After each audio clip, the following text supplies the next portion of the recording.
6 o'clock, we're gonna call the July 9th Board of Education meeting to order.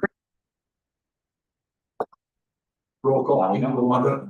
Dan Engelhardt. Here. Clint Harmon. Here. Cindy Klein. Here. Matt Mel. Here. Wendy Rampa. Here. Brian Van Dyne. Here. Ken Miller. Yes. Here. Jason, I let you talk to us. Please stand for the pledge. I pledge allegiance to the flag of the United States of America and to the republic for which it stands, one nation, under God, indivisible, with liberty and justice for all. Welcome, everybody. Thank you for being here. We certainly appreciate it. And we'll start out with this and then we'll get our honors done and we'll go from there. So, Mr. Spencer, I'll turn it over to you. Yeah, so now that everybody stood up and sat back down, I would like to move out if we could. At this time, we're gonna do a nice dedication to our bench out front. And I'd like to invite everybody out front around our bench and I have something to read. We won't be out there very long, but we can all join us out there if you'd like. You're welcome to stay in if you'd like as well. Thank you.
So, all right, move on to the next one. Yep, please. Okay, we are lucky to celebrate one more item here.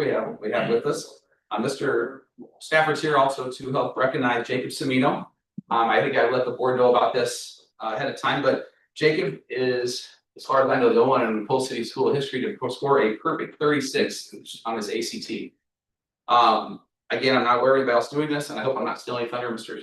Stafford, if you have anything else to add, but I did look it up, and he's a very elite category, as we already know, but only 0.02% of those that take the ACT actually get a perfect score. 0.02%, 0.22%. Unbelievable. I just, and when we talked about it, we gotta get Jacob in here and his family. Definitely on it. I don't know, Mr. Stafford, if you had anything to add, or if you wanted to say anything about him. Yeah, I'll just say too, this is year 20 something in education. I've only seen this happen one other time. It is not just an amazing feat, it is an unbelievable accomplishment. And I will tell you too, academic accomplishments are great. Jacob's also heavily involved in the school in band, and speech, and a variety of other clubs and activities. He's a super nice kid, says good morning to me every single morning. Always, have seemingly happy to be there. Just the type of student that I think we're super lucky to have at the high school. So again, a 36 on the ACT is really hard to come by. This is the only second time I've ever seen this, so it is an amazing feat. I will also say too, we may be seeing his face again here in the fall. He also not only aced the ACT, but he took the National Merit Qualifying Exam in the fall and scored in the top 1% of that exam as well. And that is a whole process. Ms. Dransfeld and I will be working on an application on his behalf this fall. There are some things that we need to submit on behalf of him and his candidacy. But he is a very strong candidate to be a National Merit Finalist, and I have never seen a National Merit Finalist in my years. So again, he's an awesome kid, and he's really nailing it with the academic accomplishments between his perfect ACT score, and again, see how this goes with the National Merit Qualifying status as well. Jacob, congratulations. I can go better than Mr. Stafford. In my 50 years of I've never seen that score ever. What a great job that was. Real quick story. When my nephew took it, my brother called me and goes, I said, what did David get at his ACT? And he says, 32. He said, I'm mad. I said, you're mad, why? He said, well, I was in school, 32 was failing. I said, shut up. But congratulations. Wow, what a job. I have never seen that before. What dedication it took to do that, believe me. You are certainly to be congratulated. I gotta tell you too, I was mentioned this, we have meetings with other superintendents around the county and neighboring counties. And I mentioned that, and the president of JJC was there, Dr. Nathan Nemu, and he's ready to talk to you. It's a modern program, so something you might be getting a call for him, so. I think they're lined up. Yes. I'll bet they are. But I just want to say congratulations, Jacob, to you and your parents. And you see his parents here, and this is exactly who they are. They're smiling all the time, they're great people. Known for a long time from school, from being principal at the lower levels. But this is a testament to your hard work, commitment to excellence, as well as the collective efforts of you, your parents. And I have to give our faculty and staff and the entire school community a pat on the back as well, because they have a little bit to do with it too. But I don't know, Jacob, do you want to say anything? Thank you, guys. Well, we just appreciate it. I think it's a great honor. Again, congratulations. That's great. We're gonna brag him a little bit. It'll be fine. But I think definitely a round of applause.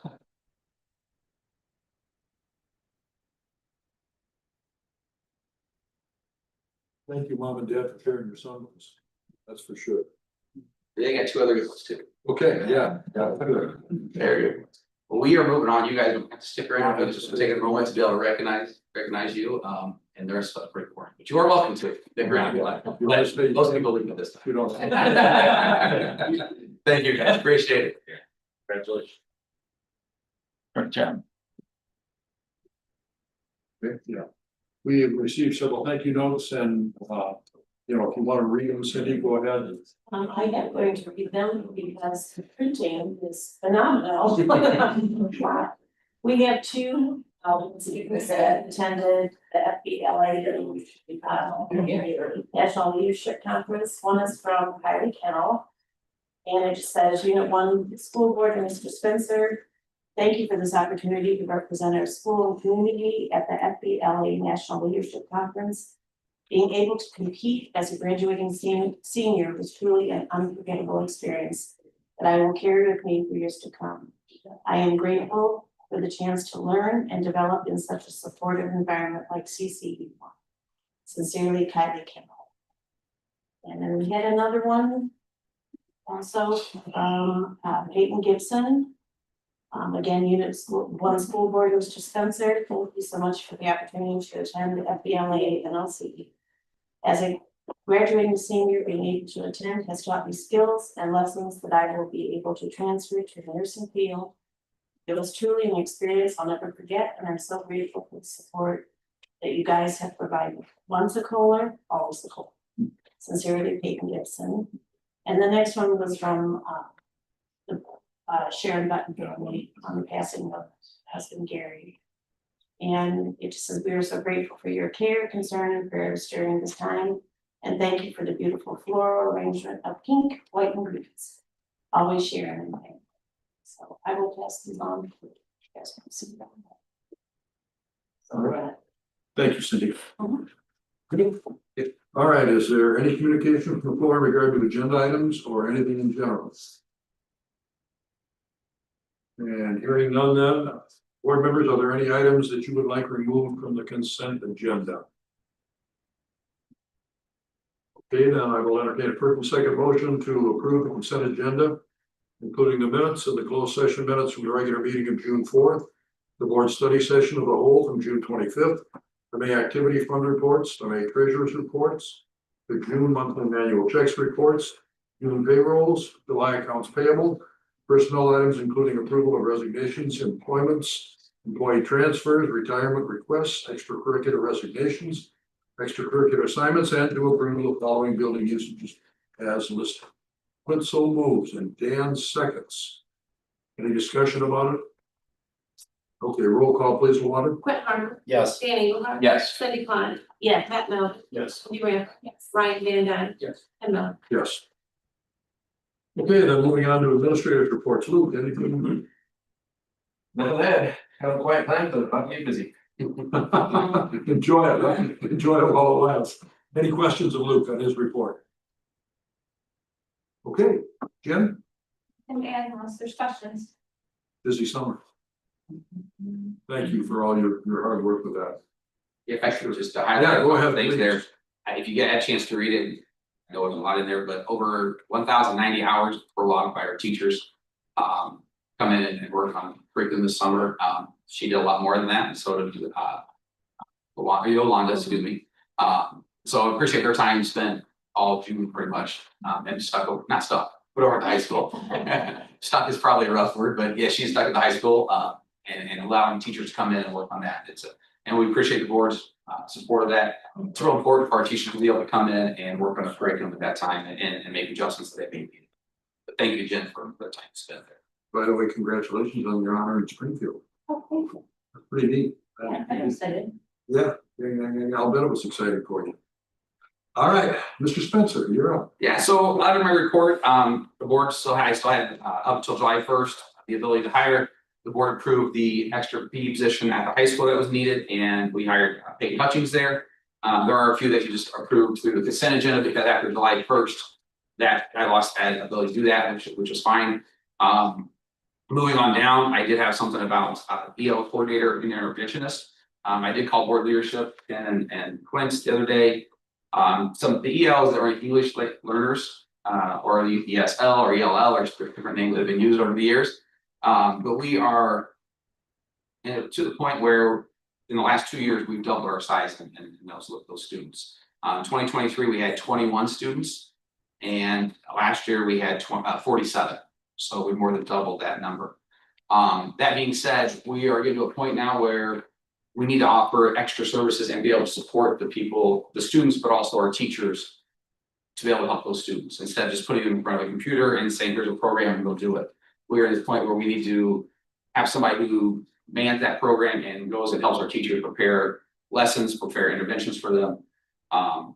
So I just talked about it, and just it'd be a new position, which would be our EL coordinator / an interventionist specialist, where they would go around and help those doing the interventions, again, setting them up and helping them to make sure they're getting done right. To be honest, we've not done a great job, and this is nobody's fault.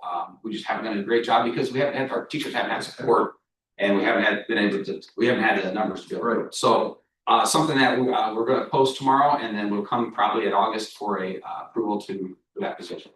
So I just wanted to give the board a heads up on that. It's something we've been in discussion with. It also is in line with the board's strategic objective of there's one in there making a recommendation on improving the process for educating and growing an ESL/EL population. This falls right in line with that. I do apologize, it's later than what we'd like to be able to do it. But we'll see what happens once we get it posted tomorrow, and I'll definitely answer any questions if anybody has any questions, or Luke or Jen, you have anything to add. Everybody? Is that included into the tentative budget that we're seeing? No. It's not, so that'll be an addition. Right. Yep. Thank you. I'll be curious to see how many people you get. That's another thing. We don't know exactly what we'll get as far as applicants for that, so we'll have to wait and see. Yeah. And that is really all I have, unless the board has any other questions for me. Any other questions? Okay, then moving on to GAVC, Dan, Got nothing further. No, sir. just what's there, anything you want? I do have a couple that I want to add. Go ahead. Just to remind the board, we've been in the process, the board approved our agreement with the other 3 districts. I think I mentioned that we had a little situation with Winooka was wanting to do something a little bit different. They are still wanting to add a resolution that states exactly what we will be doing the next few years with that. The resolution that we passed, or the agreement we have, does say draft on it. And it was just an oversight. So we may look at doing a resolution. All it's gonna do is specifically list what the projects are. That's not adding anything. It's gonna make it just put out there. So we'll be talking about that at our next board meeting.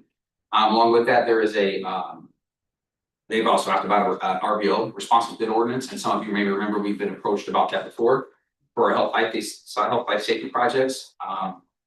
It's a couple of the issues that we have with the RVO that would go for GAVC is it may limit who can apply for their bid for that, and it may cause the price to go up. So I've been trying to keep the board updated on that. There's been discussions on these 2 things. So at our next meeting here in July, middle of July, or may not be till August actually, we'll still be having discussions on that at GAVC. But just trying to give the board president what's going on there. Yeah.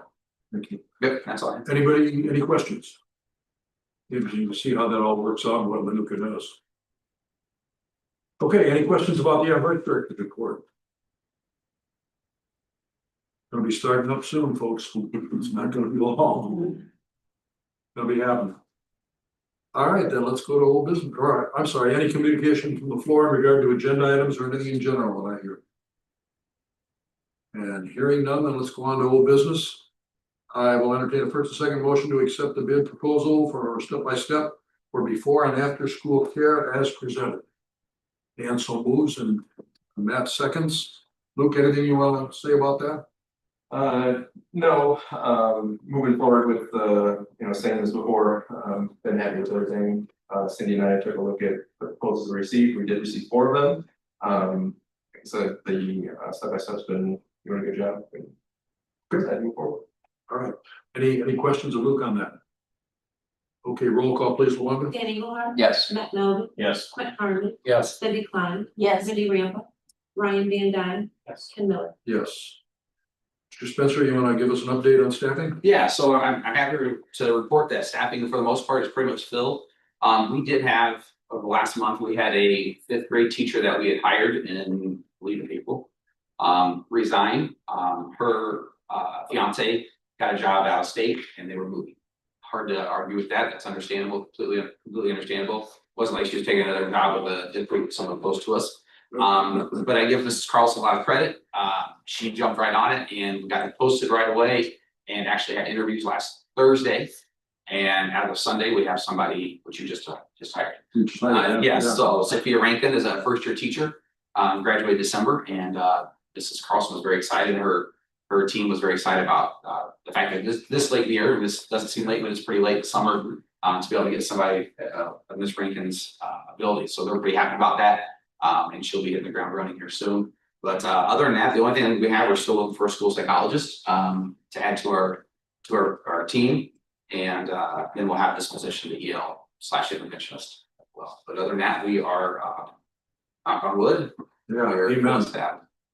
There are a lot of school districts that are still scrambling, Yes. and we are very, very fortunate to get what we've got, and thank you for you and your staff for doing that, because that makes things a lot easier. We've got a full boat of teachers, don't have to worry about it, so again, thank you. Okay, any other questions about that? All right, then, moving on, I will entertain a first and second motion to approve the amended contract with Performance Services as presented. Brian so moves and Cindy seconds. So we're very fortunate to have Alex Lopez with us with Performance, and we asked him if he'd come and just give us a brief rundown of where we're at with the intermediate school and the purpose of this. If you could, Alex, I'm going to go ahead and turn it over to you. Thank you again for coming down. Thank you, Alex. Yeah, for taking absolutely. time out Thank here. you for inviting me. Very quick update. Obviously, you guys know that the trusses have been stabilized along with north wall. The next thing on the to-do list is asbestos abatement. I believe the bid opening is still set for tomorrow. And work for asbestos abatement is going to start July 28th. And it should be finished by August 15th. Once that's done, we're already bid out. Everybody's ready to start work right away. I'm gonna tell you, I've been doing this almost 30 years and I've never had a deconstruction or demolition job so complex as this. Obviously, because we've got a lot of things to protect within the building. So we've been working for months on that and have a really good plan as to how to put that, pull the building apart and the roof apart in the structure and then put it back together. We're hoping that before the snow flies, the roof is covered, but we do have plenty of contingency and plans for rain and snow and ice and all of that that we're taking care of. So happy to present that the bids were actually very favorable. As you know, originally we thought it was going to be between $4 and $7 million. Obviously, we didn't know until all the bids and the numbers came in. So it is at 4.8, 4.9, I believe. And because of the extended timeline and it not a summer slam project for the contractors, the bids actually came in very favorable. So we're right on schedule. Hopefully by this time this year, the next year, or maybe a little bit sooner, the building will be completed, more substantially completed. We still have to figure out, depending on the weather, right? There's going to be a lot of things that will drive that schedule. But right now, everything's looking pretty good. Welcome to answer any questions. Anybody have any questions of Alex? I have one, and I don't know what we've done in the past. And maybe there's something in place that I didn't see. Have they ever been required to have a performance bond or anything like that? Yeah, absolutely. We do have all of that already taken care of to account. Yeah, for sure. Yeah. Mhm. Leave it to us to be starting history here. We've never seen anything like this, of course, that's us. It's yeah, it's a special job, that's for sure. Any other questions? Anybody have other questions? Well, Alex, thank you so much for taking your time to come and see us. I haven't seen you for a while. Absolutely. The last time we talked is when it first happened. So it's good to see you and thank you for spending your time and coming to talk to us. Absolutely. One thing I forgot, we are permitted by the ROE, everything's taken care of, so we're good to go. Thank you so much.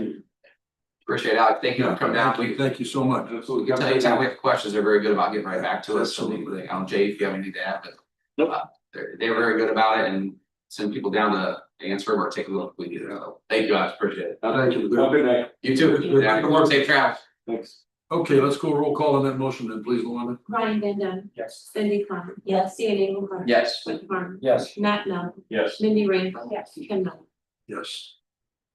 Okay, then moving on to new business, I'll entertain a first and second motion to approve the resolution to accept the school site donation of $7,135.24 from Grundy County and to waive the reading of the resolution. Indy so moves and Ryan seconds. Roll call, please, Luana. Mindy Rampa, Yes. Ryan Van Duyn, Yes. Danny Eagleheart. Yes. Brett Harmon, Yes. Cindy Klein. Yes. Matt Melvin, Yes. and Mel. Yes. Entertain a first and second motion to approve the one-year agreement with Center for Special Education Services starting August 1st, 2025. Cindy so moves and Quint seconds. Go ahead, Chris. Yeah, this is for the school site that we've not been able to get. This is a service that we do outside. This is our second year doing that, I believe. So we continue to look for one, but it's just that agreement to be able to have that service. Okay, roll call, please, Luana. Cindy Klein. Yes. Brett Harmon. Yes. Danny Eagleheart. Yes. Matt Melvin. Yes. Mindy Rampa. Yes. Ryan Van Duyn, Yes. and Mel. Yes. Entertain a first and second motion to approve the three-year agreement with Public Consulting Group Incorporated for use of the Easy IEP modules as presented. Mindy so moves and Dan seconds. So this is for our Easy IEP that we use as our special ed documentation program. 3-year agreement. We've been using it for quite a while. I don't know if you know when we didn't use them, but since we've been around, it's been using Easy IEP. But keep track of things for us so we can, that way we have all together. I don't know, Luke, you have anything to add or? No, that's pretty much it. Okay, roll call, please, Luana. Mindy Rampa. Yes. Danny Eagleheart. Yes. Brett Harmon. Yes. Cindy Klein. Yes. Matt Melvin. Yes. Ryan Van Duyn, Yes. and Mel. Yes. This is always my favorite motion every year. I'll entertain a first and second motion to approve the appointment of CSBO Jason Smith as the Title IX and Non-Discrimination Coordinator and Sex Equity Hearing Officer for the 2025-2026 school year. So moves, Ryan seconds. Mr. Smith, anything you want to say about that? Appreciate the opportunity. Well, We just appreciate the job you do, Jason. Roll call, please, Luana. Brett Harmon. yes. Ryan Van Duyn. Yes. Danny Eagleheart. Yes. Cindy Klein. Yes. Matt Melvin. Yes. Mindy Rampa. Yes. And Mel. Yes. Entertain a first and second motion to approve the appointment of Director of Student Services Luke Cripple as a liaison for student records for the Department of Children and Family Services for the 25-26 school year.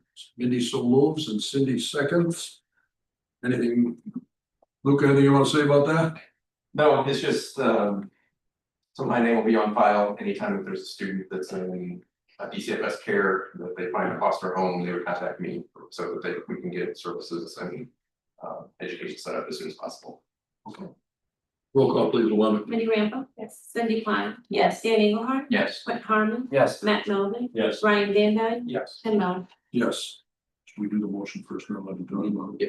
Okay, I'll entertain a first and second motion to approve the 2025-2026 tentative budget as presented, to approve the legal notice for public hearing that said budget is available for public inspection for no less than 30 days at the District Administrative Office from July 14th, 2025 until the public hearing at 6 o'clock on Wednesday, September 3rd, 2025. Quint so moves and Dan seconds. Jay? So, we've been working since January or so, with the building principals, and they work with their staffs in turn to try to develop, our spending plans, for the 25-26 school year. Our budget process, we try to involve those kind of stakeholders as much as possible because they're often best suited to know what their needs are. We ask the building principals to have them prioritize those needs. And then the building principals present to me their requests. We negotiate a little bit. They're often tears, but they get over it, right, Mr. Stone? Right. And so we arrive here at tentative budget. And so just to, at a very high level view, want to run through some things. I put a handout on your table that has 2 little pie graphs on it right here. By the way, Mr. Stone is interning with me this summer because of some classes he's taking. He put this document together. You can feel free to ask him any questions at all. He's ready to answer them. But essentially, from a very high view, what we're doing here is this is following up to the work we did on the levy in 2024. The levy helps us to request what the local tax revenues are going to look like for the 25-26 school year. Once the county assessor does their job then and the board of review, we get an extension set out to us, which sets what our tax rate is going to be. The tax bills are created And then the collector takes that money and they make distributions to us. We received our first distribution this week for about $14 million, a little less than half or so of what we expect to come inbound. And then we'll receive distributions between now and December. That revenue profile for us, and again, just to remind the board, we are a very unique entity in that we have such a high concentration of EAV within our district. We have almost $1 billion in EAV inside of our school district. 520 million of that comes from one parcel, and that's Dresden Nuclear Station. And so if you look at the revenue profile as it's broken down kind of into local, state, and federal, 17.3 million comes from Dresden Station, 15.1 is coming from everybody else that's in the district paying taxes. 4.1 million in other local income, which are things like registration fees and the gate at the volleyball game, CPPRT, those kinds of things. And then we have a $1.2 million pilot that comes from CPV. If you recall, CPV is the new little peaker station that's out on Dresden Road. It generates electricity on demand, for lack of a better description. It is built inside of the EDPA, which is the Economic Development Project area, number 2, I think, that the county has. That area acts like a TIF. And so the property that lives in there, we don't get access to the EAV, the equalized assessed value of that property during a certain time frame. And when we negotiated with that group as that plant was being constructed, we were able to come to agreement on a 20-year pilot payment to the district and the other taxing bodies. This year will be year 2 of that 20-year set of payments, and it's to the amount of about $1.2 million, just kind of in round numbers. And so if we collect all that in, as with respect to it being local income, about 91% of our revenue comes from those sources. Again, that is very odd for a school district in the state. Most have a much higher percentage of state funds that come in and federal funds that come in to help support programs. Because we have such a high local revenue portion, we only receive about $2.5 million from the state through evidence-based funding. And we only receive just under $1 million in federal funds. And so that's on a tax rate of $3.37. So we expect about $40 million in revenue projected for fiscal year 26. This slide simply shows revenues by fund. The funds, to just remind the board, are different buckets that allow us to spend money on very specific things. For example, the bond and interest fund only lets us pay the principal and interest on the bonds that the district holds, or its debt. That's all we can do with that money. And so the levy process helps to apportion this out. And this is just what it looks like from the kind of nerd side of the fund accounting. On the other side, we have expenses, and this slide demonstrates the expenses based into object, things like salaries and benefits. We're projecting at about $26 million for the people in the organization, about $7 million in purchase services, $2 million in supply, almost $3 million in supplies, $10.4 million right now in capital projects, and I'll talk a little bit more about those projects here in just a minute. And then our dues and fees, which are things like tuition and such, at about $5 million. For a total expenditure profile of about $52 million projected for next year. Obviously, the intermediate school project is a big part of the expenditures that we're looking at. This slide shows you that expenditure breakdown by fund. And because this is a tentative budget, right, we've been working here in the last 60 days or so to try to get things finalized, but there are still some things that are getting tied up. Things like the benefits, right? We know we have open enrollment coming up, and so there are benefit status changes that happen with people. We're finishing up our hiring of staff, some of the openings that Mr. Cripple has, for example, with paraprofessionals. This EL spot is not included in the current staffing model. We'll add that in between now and final final budget time. And these are still estimates for capital projects. Our middle school roof project is about $520,000. We have a mechanical project at the high school and a potential one for the Performing Arts Center, both at about $350,000. Elementary school improvements, a door project, electricity project there, that we think are going to come in around $100,000. And then obviously we had been projecting the intermediate school project to be at about $7 million. And I think we're going to be able to back that down to about $5 million based on the amended agreement that the board passed a few minutes ago. So we finalize these numbers up between tentative budget and final budget when it arrives. We also spend the time, my office really honing in on what the benefit costs are going to look like for us as we finish out staffing here before the start of the school year. I always tell the board this, you know, we have very specific facts and assumptions that I make when trying to put this document together. Obviously, because we have a deal with Constellation and the Dresden Nuclear Station, that forces our revenues to be very stable during the term of that agreement. And so all the way out through fiscal year 28, our revenue from local sources is going to stay pretty stable.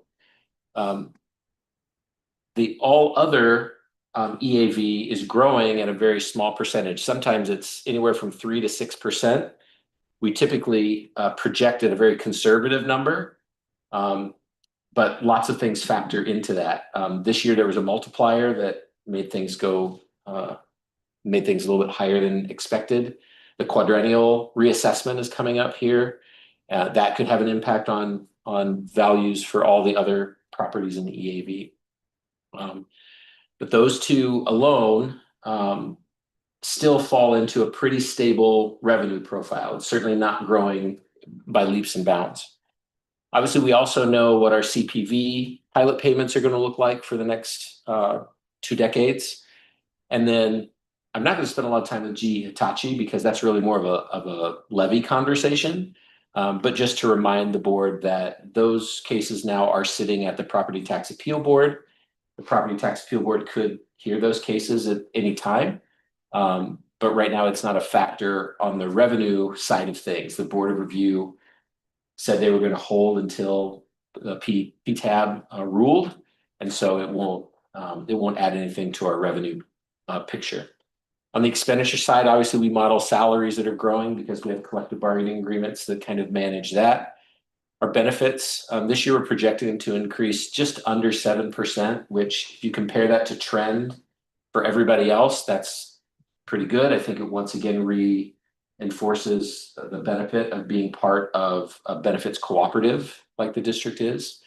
And then just anecdotally, we see construction costs continuing to increase. And remember, one of the reasons that we're being aggressive with some of our capital projects is because Constellation is paying about half that bill. And so we'd like to be in a position where at the end of this agreement, we don't have a lot of outstanding building projects to be faced with. Our tax rate by design is pretty stable, and that has to do, again, with the agreement with Dresden. Because it fixes the EAV for them at the same amount for every year of the agreement, that creates what we calculate as a trigger rate. That trigger tax rate is very well known quantity, and that helps us to keep it stabilized under $3.40. Also anecdotally, CPI, the Consumer Price Index, was 2.9% this year. So it's coming back down off of a very aggressive or a very negative economic market. And then everything on the right-hand side of the screen, right? Dresden Nuclear Station is a finite operation. Someday it will shut down. We don't believe that's going to be soon. It's applied for relicensing. We think they're going to get that approval here in the next 12 months or so. That would be good for this district and the other taxing districts for years to come. We have carbon credit legislation that sunsets at just almost at the end of the deal that we currently have with Dresden. There's also federal legislation that helps the nuclear producers to offset costs. but none of those are guarantees. And so we make certain budgeting assumptions and moves based upon those factors that are very unique to Coal City School District. So that's the tentative budget. We have a hard copy that we'll put out that'll be on display. This presentation and the spreadsheets that kind of show a 10,000-foot view of things are available on the website. We'll firm these numbers up between now and final budget. We'll have public hearing in September where the public can come in and comment on things. And then we'll present our final budget for approval and get it filed and submitted by our October 1st deadline. So I would certainly entertain any questions that the board members might have. Anybody have any questions? The only question I had, Jim, Mr. Melvin brought up the salaries, that position wasn't included. So if there's a transfer from within, and we bring in somebody to replace that transfer, is that somewhere in the 50,000-60,000 range with benefit? So base salary is just at about 48. If you figure TRS on top of that, that's another 5. So you're typically at $50,000 for a fresh body, somebody who's lane 1, step 1. If they come in with a higher degree or years of experience, that obviously adds to it.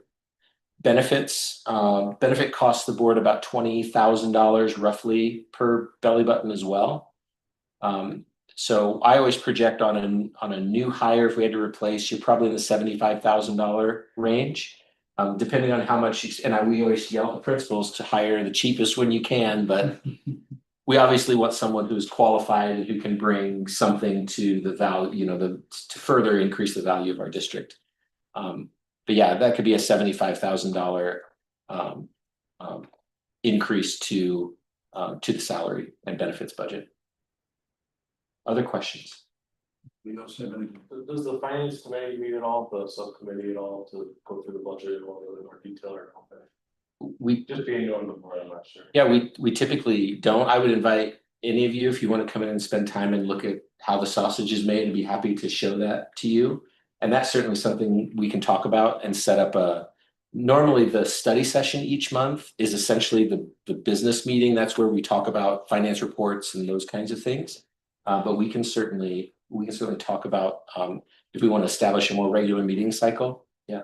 But again, everybody's invited to come in, and I'd be happy to go through the show of all the, I'm a nerd, y'all. I love talking about this kind of stuff. So I would invite anybody to come in that has questions about that. Okay. Yep. Years ago, we talked about the Grundy County being the only county in the state with the M&E tax the way it is. Is that still? That's correct. And that's a big benefit for us. It is. It's also Grundy County, I believe, is the only county in the state that's not tax capped. Yep. Either. And so, again, they're just more. Coal City is an odd place, if you guys already didn't know that, but Grundy County is unique in lots of ways. Yeah. Anything else? That's pretty much in our favor. Very much in our favor from there. Yes. Any other questions, Jason? Or about the budget? Okay, then let's go roll call on it, please. Brett Harmon, Yes. Dan Engelhardt, Yes. Cindy Klein, Yes. Matt Melvin, Yes. Jenny Radford, Ryan Van Dyke, Yes. Entertain a first and second motion to approve a resolution for working cash fund abatement and waive the reading of the resolution. Cindy so moves and Dan seconds. Okay. So this is related directly to moving the funds from the bucket they're in to the bucket we need them to be in. What this will do is abate a portion of our working cash fund to move the bond proceeds that we did 2 years ago into the capital projects fund so that we can pay for the intermediate school projects. Because of the timing for me to get legal to make the resolution, 7 million was the number that we were using. I do anticipate that the first $1 million of the project will come from Health Life Safety Fund, because this is still an emergency health life safety amendment. Any of the money that we don't use out of Fund 60, the remaining balance, that money will just continue to rest in Fund 60. And the board will be able to access that for future projects that it identifies. That was always the point of those bond proceeds was for capital projects. And so what this does is to allow me to make the moves in the budget to put the money in the fund that we need it to be. So, but I'd entertain any questions the board has. Any questions about that? So you're saying the 7 million was on the basis of what that was gonna be an estimate to repair. Correct. Now that we have a lower amount, we're still gonna go forward, but Correct. And one of the things that we may end up doing is with our facilities improvements, that we think some things we put on hold. We may look, bring the facility improvement team together and finance committee together and talk a little bit about that. That's what we want to do with that, like the furniture and fixing up the plumbing at the restrooms at the high school. So those are some things we might use to put that money towards it. But we'll have more conversation on that. It's a good break with it coming in under what we thought it was. Yeah. That's gonna be good. Like you said, we can use it for other things. Any other questions? Okay, roll call, please, one. Cindy Klein. Yes. Dan Eagleheart. Yes. Whit Harman. yes. Matt Melvin. Yes. Mindy Randall. Yes. Ryan Van Dam. Yes. Ken Miller. Yes. There's been a first and second motion to approve the district's cardiac plan as presented. Cindy so moves and Ryan seconds. Just want to mention about Yeah, that? just this is something new, that school districts have to do is have a cardiac emergency plan. I've been working with Mr. Cripple, Emily Nolan's worked on it, we've sent it to legal to get them to look at it. Appreciate all their help with that. That document is in your folder. We literally just got it back from legal this morning, so we've got it ready to go. Again, it's one of those plans that we now are required to do, so we put it together and it'll be in every building. It lists where the AED machines are in every building. And so again, thanks for all the help with that, but it should be good to go. Don't you dare say it's for the board president. I don't want to hear that. Roll call, please. One. Mindy Randall. Ryan Van Dam. Yes. Dan Eagleheart. Yes. Whit Harman. Yes. Cindy Klein. Yes. Matt Melvin. Yes. Ken Miller. Yes. Entertain the first and second motion to approve the 25-26 district threat assessment plan as presented. Prince so moves and Dan seconds. Anything? Just something we do every year, again, Luke and his team, they work on that and put that together, we appreciate our threat assessment team, something that. Unfortunately, we have to use quite often, but it's there and they do a great job of just kind of guides them what they do. I don't know, Luke, if you have anything to add, but. That's pretty much it. It's a safety protocol, is what it is. So, good. Yeah, it's worked well in the past and it's good to have. Roll call, please, Luana. Whit Harman. Yes. Dan Eagleheart. Yes. Cindy Klein. Yes. Matt Melvin. Yes. Mindy Randall. Ryan Van Dam. Yes. Ken Miller. Yes. Entertain a first and second motion to approve the annual membership renewal with trees in the amount of $1,132.25. Ryan so moves and Cindy seconds. This is something we do every year. Trees is a good organization we belong to, and I think it's well worth the money we spend on it. Yeah, it is. It's TREE stands for, just for those that may not know, the Three Rivers Education for Employment System. And it takes care of, gives us grant funds for our career tech ed. This is Kenny goes to quite a few meetings and I do as well. If you've heard the name Brian Gordon, he's been around for a while. Brian Gordon's he did that for a long time. He just retired. We just hired Holly Camarano, say her last name right, but Holly Camarano as our new executive director. So she started up just July 1 and set up meetings to meet with everybody. And just a side note, this year I will be the chair of the trees, so I'll be going to more meetings probably in that, but but it is it's a great organization, does a lot of things and gives us a lot of funds that we can put towards our career tech ed. And they have a big voice down in Springfield. Mr. Gordon did a great job of that, and I expect Holly to do the same thing. We'll do the same thing. Any other questions?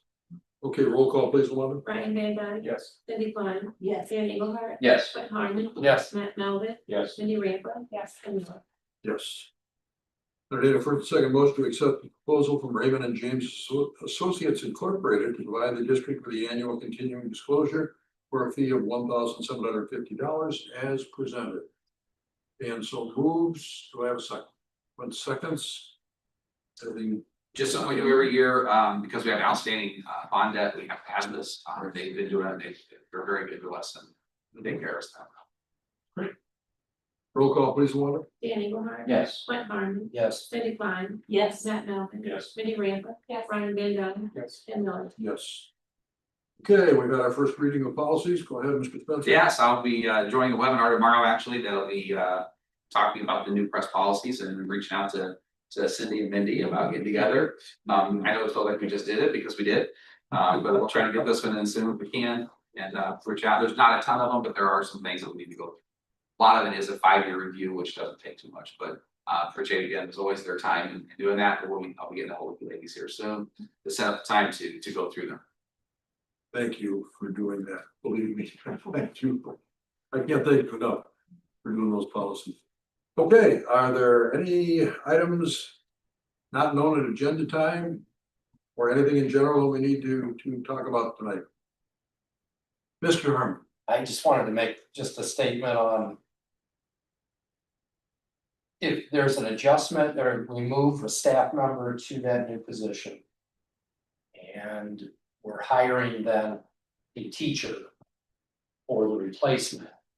That granted, I know we were looking at. Basic amount coming in new. But and I know it's difficult, especially this time of year. To get anybody in specifically, but if they would have a similar experience level. Background of what we're replacing. Again, I know I voiced this a lot, sometimes I think we're cannibalizing the experience in the district. We tend to hire brand new, fresh out, which is fine, but at the same time, it makes mentoring much more difficult. Yep, nope, absolutely. Try to hire the best person for the job, but it was a pretty experience out of it. Absolutely. Anything else? All right, then we have board study session on July 30th. And our next regular meeting is August 2nd. And if there is nothing else at 6:53, I'll entertain first second motion to adjourn. Mr. Harmon makes the motion and Mr. Van Duzen seconds. All those in favor say aye. Aye. All the same side, and we are. Thank you, everybody.